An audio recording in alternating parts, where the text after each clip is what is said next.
Viry-Châtillon, une commune riche en patrimoine.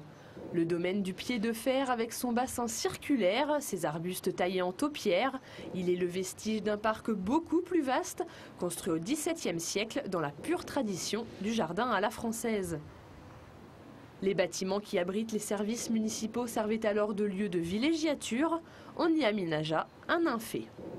Un nymphée à l'origine, à la période de la Grèce antique, c'était un lieu qui était dédié aux déesses de la forêt, de la nature, de l'eau, pour qu'elles puissent venir se protéger.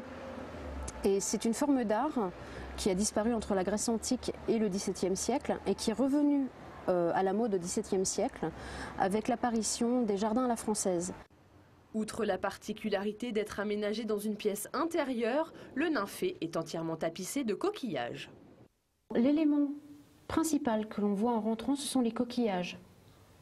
Donc les coquillages ont effectivement une place très importante.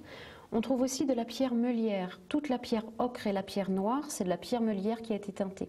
On parle pour les nymphées de décoration en rocaille et en coquillage. On a l'impression de se trouver dans un fond marin.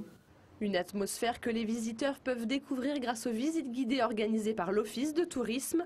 C'est gratuit et c'est le 13 juin prochain.